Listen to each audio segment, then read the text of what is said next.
Action. I call this my divine assignment.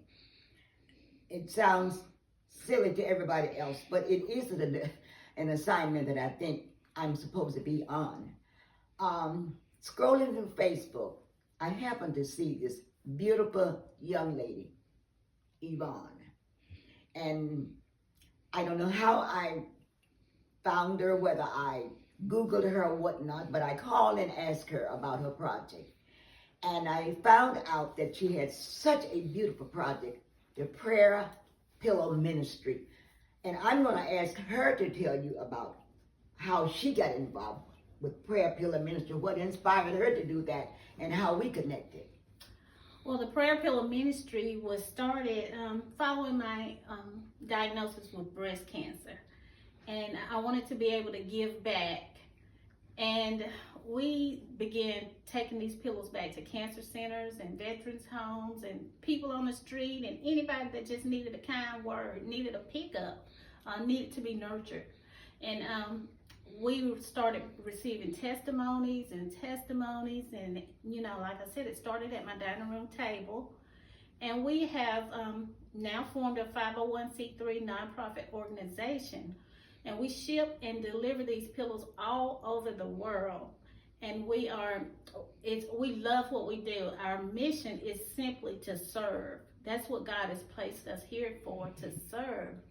So when Miss Millie contacted me, I fell in love with her instantly. I mean, I fell in love with her instantly. And we have been connected over a year now. Yes, over a year now. And it was definitely a divine connection by God. And the connection was this. Yvonne lived 8 miles from my mother's ancestral home. I could not believe it.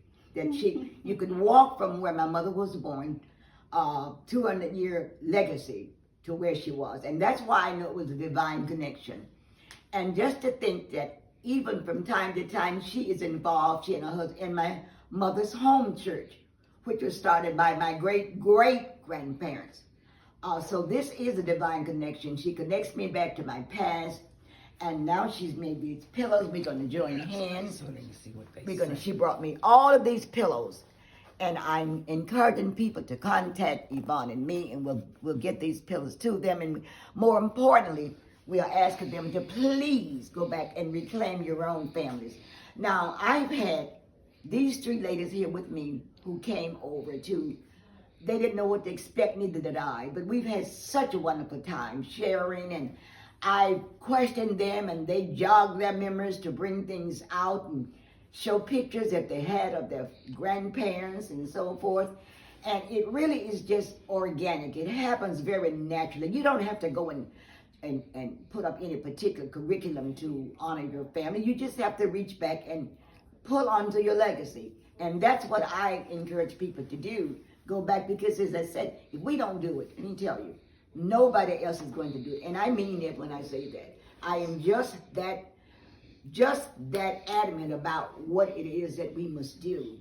Because if you can, let's be fair, we see what this new administration is doing, and I don't make any bones about it.